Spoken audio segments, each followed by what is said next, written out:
Doctor ND. Patil बहुउद्देशीय सभागृह याच्या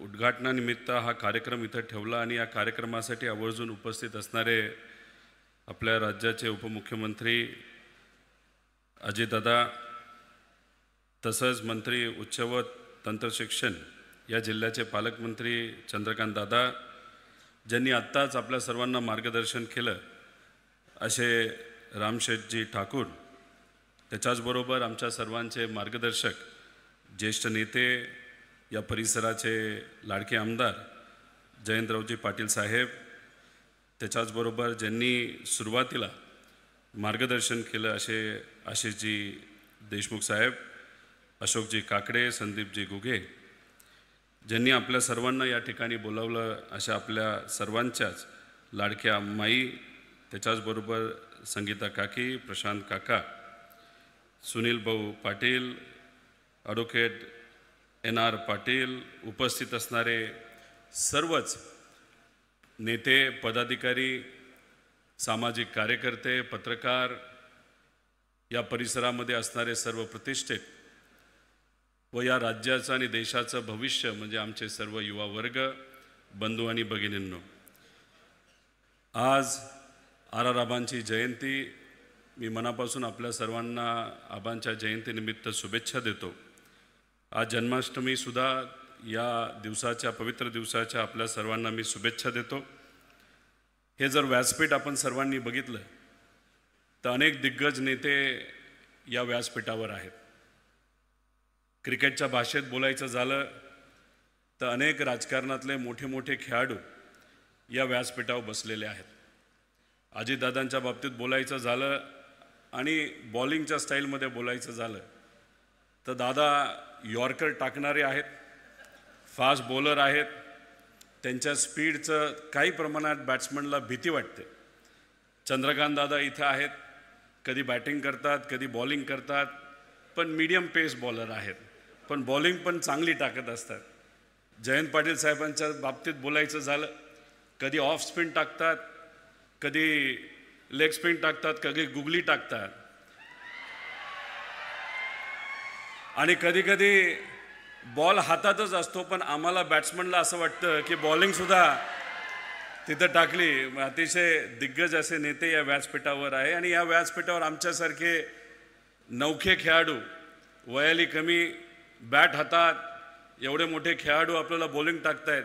जमेल तसं बॉल मारण्याचा प्रामाणिकपणे प्रयत्न त्या ठिकाणी आम्ही सर्वजण करत आहोत.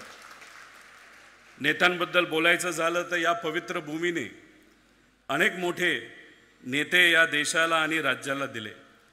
कैलासवासी यशवंतरावजी चव्हाण साहेब, लोकशाही अण्णाभाऊ साठे, क्रांतिसिंहजी नाना पाटील, कैलासवासी राजाराम बापू, कैलासवासी नागनाथ अण्णा नायकवडी, कैलासवासी वसंतदादा पाटील, कैलासवासी पतंगरावजी कदम साहेब, कैलासवासी आर आबा, त्याच्याचबरोबर आत्ताच्या काळामध्ये महाराष्ट्रामध्ये या परिसराचं नाव ज्यांनी पुढं नेलं आणि मनापासून या जिल्ह्यासाठी आणि महाराष्ट्रासाठी प्रयत्न करतात असे जयंत पाटील साहेब, त्याच्याचबरोबर या परिसरामध्ये ज्यांचं कार्यक्षेत्र होतं, जे या परिसरामध्ये रयत शिक्षण संस्थेच्या माध्यमातून मुलांच्या भवितव्यासाठी काम करायचे असे आपल्या सर्वांचेच लाडके एन.डी. पाटील साहेब.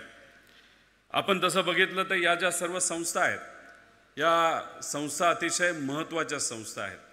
आपण जर बघितलं तर महात्मा फुले, क्रांती ज्योती सावित्रीमाई फुले यांनी प्रयत्न केले, लढा लढला म्हणून बहुजन समाजातल्या मुलामुलींना शिकता आलं आणि त्यांचाच वारसा, विचाराचा वारसा जर कोणी पुढे नेला असेल तर कर्मवीर भाऊराव पाटलांनी तो नेला आणि नंतरच्या काळामध्ये एन.डी. पाटील साहेब असतील, त्याच्याचबरोबर आमच्या माई असतील, यांनी तो विचाराचा वारसा हा पुढे नेला. ह्या ज्या संस्था आहेत, एन.डी. मामा नेहमी म्हणायचे की ह्या ज्या संस्था आहेत फक्त संस्था नसून हा एक विचार आहे आणि हा विचार जपण्याची जबाबदारी ही आपल्या सर्वांची, तेच कार्य हे सर्व दिग्गज नेते आपण सर्वजण या ठिकाणी करत आहात. एन.डी. पाटील साहेबांबद्दल बोलायचं झालं तर अतिशय कष्ट करणारं व्यक्तिमत्व. कर्मवीर भाऊरांच्या रयत शिक्षण संस्थेमध्ये कमवावं शिका या योजनेच्या अंतर्गत त्यांचं शिक्षण झालं आणि त्यानंतर त्याच शिक्षण संस्थेमध्ये त्यांनी प्राध्यापक म्हणून, त्याच्यानंतर मॅनेजिंग काउन्सिलचा मेंबर म्हणून खूप चांगलं काम केलं. रयतमध्ये काम करत असताना स्वतः विविध शाळेमध्ये ते जायचे, शाळा कशी आहे, काय अडचण आहे हे समजून घ्यायचे आणि त्या अडचणी सोडवण्याचा प्रामाणिकपणे त्यांनी त्या ठिकाणी प्रयत्न केला. त्याच्याचबरोबर आपल्या माईंच्याबद्दल बोलायचं झालं, ज्या पद्धतीने महात्मा फुलेंना जर पाठीमागे ताकद जर कुणी दिली असेल तर क्रांती ज्योती सावित्रीबाई फुलेंनी दिली. त्याच्याचबरोबर कर्मवीर भाऊराव अण्णांच्या बाबतीत बोलायचं झालं तर लक्ष्मीबाईंनी त्यांना ताकद दिली.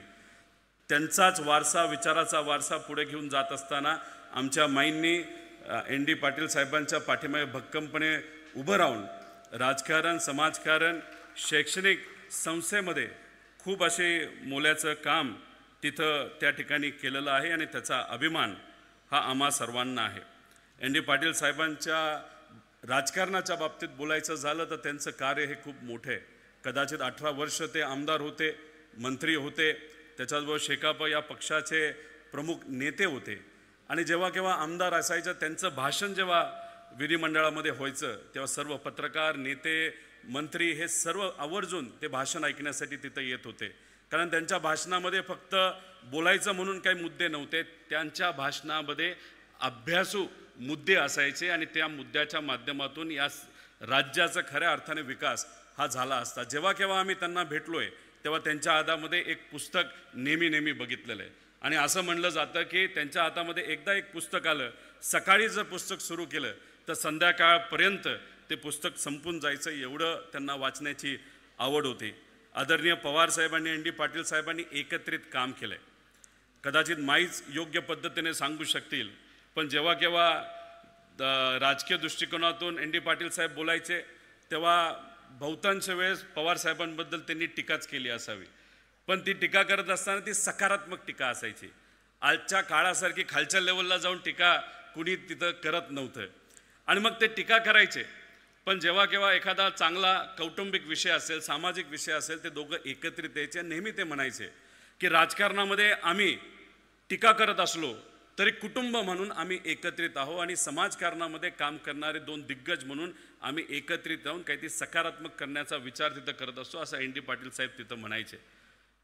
खरं तर एक किस्सा सांगतो. अधिवेशनामध्ये काही वर्षांपूर्वी मी भाषण केलं. अनेक लोकांनी सांगितलं चांगलं भाषण झालं. मग मला दादांचा फोन आला, अजितदादांचा फोन आला. त्यावेळेस आम्ही एकत्रित होतो पार्टी म्हणून आणि मग त्यांनी मला घरी बोलवून घेतलं. माझी अपेक्षा होती की त्यांनी सांगावं की भाषण चांगलं झालं, अजून चांगलं कर. त्यांनी सांगितलं की भाषण चांगलं झालं, पण एक गोष्ट महत्त्वाची तुला सांगतो. म्हणलं काय? अरे भाषण देत असताना, अधिवेशनामध्ये बोलत असताना तुझ्यावर कॅमेरा असतो, जरा बटणं जरा वरपर्यंत लावत जा. म्हणजे एवढं बारकाईने लक्ष त्या काळामध्ये माझ्यावर होतं. आता ते गावकीचा विचार करतात, पण भावकीला कुठंतरी विसरलेले आहेत. अर्थमंत्री आहेत, कुठंतरी निधीच्या बाबतीत त्यांनी तिथं विचार करावा अशी मी विनंती करतो. 1980च्या काळामध्ये पुलोतचं सरकार होतं, तेव्हा ND पाटील साहेब सहकार मंत्री होते. काही कारणात ते सरकार टिकू शकलं नाही. ज्या दिवशी सरकार पडलं त्या दिवशी ND पाटील साहेबांनी जे शासकीय बंगला आहे तो तिथं सोडला. आजच्या काळामध्ये आपण जर बघितलं तर अनेक लोक 5-5 महिने झाले तरी बंगला सोडत नाहीत, पण तो बंगला त्यांनी सोडला. तिथून जी शासनाची गाडी होती ती सोडून दिली. स्वतः ते मुंबई सेंट्रलला गेले, तिथून बसमध्ये बसले आणि परत ते कोल्हापूरला तिथं आले. अशा विचाराचे नेते त्या काळामध्ये तिथे होते आणि यांचं आपण सर्वांनीच मार्गदर्शन आणि त्यांच्याकडे बघूनच आपली वाटचाल कशी होईल याचा विचार हा आपण सर्वांनी केला पाहिजे. जयंत पाटील साहेबांबद्दल बोलायचं झालं तर ते सुद्धा अनेक संस्था मनापासून बघत असतात. सगळ्या संस्था ह्या कोऑपरेटिव्हमध्ये आहेत. तुम्ही जर बघितलं तर अजितदादांनी सुद्धा अधिवेशनामध्ये भाषण करत असताना जर संस्था चालवायच्या असतील तर त्या जयंत पाटील साहेबांसारख्या चालवायचं असं त्यांनी सांगितलं आहे आणि मी सुद्धा जवळून तेच तिथं बघितलेलं आहे. कोऑपरेटिव्ह कारखाना असू द्या, शिक्षण संस्था असू द्या, अतिशय डोळ्यात तेल घालून ते चालवत असतात. कारण का त्यांचं नेहमी म्हणणं असतं ह्या कोऑपरेटिव्ह संस्था आहेत, ह्या प्रायव्हेट संस्था नाहीत, ह्या शेतकऱ्याच्या, कष्टकऱ्याच्या, सामान्य लोकांच्या संस्था आहेत, त्या तशाच चालवल्या पाहिजे असं त्या ठिकाणी विचार हे जयंत पाटील साहेबांनी नेहमी तिथं मांडलेले आहेत. आराराबांचं काम हे तुम्हाला माहिती, जयंत पाटील साहेब आराराबा असतील, त्याच्याचबरोबर पतंगरावजी कदम साहेब असतील, हे सर्व लोक एकत्रित या परिसराच्या विकासासाठी तिथं झटत असायचे आणि चांगलं कसं या जिल्ह्यामध्ये होईल यासाठी त्यांनी प्रयत्न तिथं केलेला आहे. सांगलीच्या बाबतीत बोलायचं झालं, या जिल्ह्यामध्ये संस्कृतीला फार महत्त्व दिलं जातं. खरं तर आता चंद्रकांत दादा इथं आहेत. दादा, आत्ताच्या काळामध्ये काही लोक आहेत, तुमच्याकडे बघितल्यानंतर तुम्ही भाजपचे नेते असला तरी तुम्ही भाजपचं खऱ्या अर्थाने सोनं आहात. अनेक वर्ष त्या पक्षामध्ये तुम्ही राहिलेले आहात. जेव्हा केव्हा आम्ही तुम्हाला भेटतो तुम्ही आमचा ऐकून घेता. एखाद्या मुलांचा नाही तर विद्यार्थ्यांचा प्रश्न असेल लगेचच्या लगेच तुम्ही तिथं फोन लावता आणि ही तुमची स्टाईल आम्हाला आवडते. तुम्ही राजकारणाच्या ठिकाणी राजकारण आहे, समाजकारणाच्या ठिकाणी समाजकारण. पण दादा, तुम्ही सोनं आहात. पण आत्ताच्या काळामध्ये काही बेंटेक्सचे लोक या जिल्ह्यामध्ये तिथं फिरत आहेत आणि खालच्या लेवलला जाऊन काही मोठ्या नेत्यांबद्दल तिथं टीका करतात. त्यामुळे या बेंटेकच्या सोन्याचं काय करायचं हे भाजपच्या खऱ्या सोन्याने तिथं लक्षात घेतलं पाहिजे असं मला तरी तिथं वाटतं. अजितदादांच्या बाबतीत काय बोलाय, शब्दाला पक्के. विद्याप्रतिष्ठान ही जी संस्था आहे आदरणीय पवार साहेबांनी सुरू केली, पण नंतरच्या काळामध्ये अजितदादांनी त्या संस्थेमध्ये लक्ष देऊन ती संस्थासुद्धा खूप चांगल्या पद्धतीने चालवली आहे. पुणे बँक, कोऑपरेटिव्ह बँक जी आहे ती या देशातली उत्कृष्ट अशी डिस्ट्रिक्ट कोऑपरेटिव्ह बँक ही दादांच्या मार्गदर्शनाखाली तिथं चालत असते. त्याच्याचबरोबर पुणे जिल्हा शिक्षण मंडळ ही चांगली संस्था आहे, ती चांगल्या पद्धतीने तिथं चालवत असतात.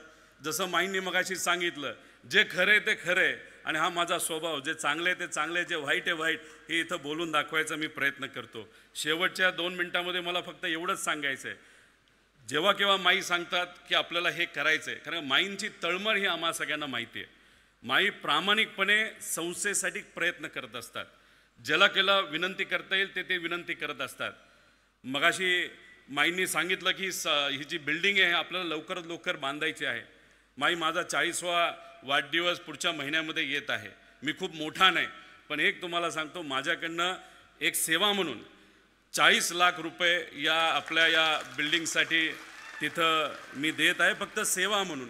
जेव्हा तुम्ही कारण तुम्ही इतकं प्रामाणिकपणे काम करता, म्हणजे तुम्ही घरचा विचार करत नाही, एन डी मामांनी विचार तिथं केला नाही, प्रशांत काका करत नाहीत, संगीता काकी करत नाहीत. तुमचं फक्त एकच मनामध्ये असतं, इथं या भागामध्ये असणाऱ्या या गरीब कुटुंबातून सामान्य कुटुंबातल्या मुलामुलींना चांगली संधी द्यावी. म्हणून कदाचित या भागातलं पहिलं लॉ कॉलेज जर कोण काढत असेल तर ही संस्था आपली तिथं काढत आहे आणि त्यासाठी फुल नाही तर फुलाची पाकळी म्हणून मी मदत करत आहोत आणि एक सेवा म्हणून तिथं समजावं. आता माझ्यानंतर फार मोठ्या मोठ्या लोकांची भाषणं आहेत. मी तर साधा कार्यकर्ता आहे, मी लहान माणूस आहे, आत्ताच नवीन आलेलो आहे राजकारणामध्ये, समाजकारणामध्ये, छोटी मोठी कंपनी तिथं चालवतो. माझ्यानंतर चंद्रकांत दादा बोलणार आहेत. चंद्रकांत दादा कोण आहेत तर या राज्याचे मंत्री आहेत का नाही? मग आपली अपेक्षा काय, 1-0 वाढला पाहिजे का नाही वाढला पाहिजे? वाढला पाहिजे का नाही? हात वर करून सांगा. आणि चंद्रकांत दादा नंतर कोण बोलणार आहे? या राज्याची तिजोरीची चावी कोणाकडे? मग चंद्रकांत दादा जर 1-0 वाढवत असतील माझ्या आकड्यामध्ये तर 2-0 कुणी वाढवले पाहिजे? हात वर करून वाढवले पाहिजे का नाही?